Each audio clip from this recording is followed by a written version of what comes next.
Magandang araw, ako po si JM De Jesus para sa Pasada Balita ngayong alas 12. Naunsyami ang tangkang pagdukot sa dalawang Korean nationals sa Clark Freeport Zone nitong linggo August 24. Sa ulat ng Pampanga Police Provincial Office, nangyari ang insidente bandang alas 4:41 ng hapon at nai-report ito sa mga otoridad bandang alas 8:40 ng gabi.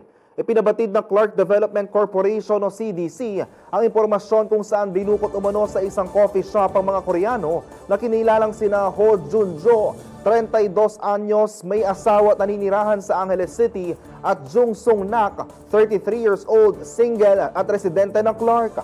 Kaagad na kumilos sa mga operatiba ng Mabalacat City Police Station at tinunto ng getaway vehicle ng mga salari na may plakang NHF 6831. Nagkaroon ng habulan hanggang masabat at maaresto ang tatlong sospek na may alias na Arnel, Rodel at Jason. Isa sa kanila ay aktibong miyembro ng Philippine Army. Nasamsam sa kanilang iba't ibang klase ng baril at bala, mga ID at ang sasakyang ginamit sa krimen. Nakakulong ngayon ang mga akusado sa pasilidad ng Mabalacat PNP at nahaharap sa kasong may kinalaman sa Republic Act o RA 10591 o Comprehensive Firearms and Ammunition Regulation Act, bukod pa sa kaso ng abduction.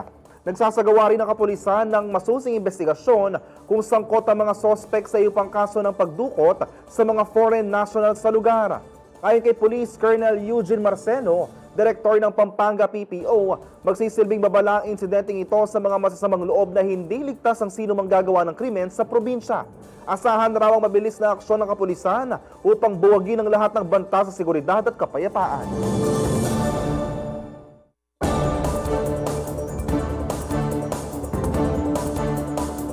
Para sa iba pang balita at updates, tutok lang sa Pasada Balita mamayang alas 2 ng hapon. Ako po si JM De Jesus. Magandang araw po.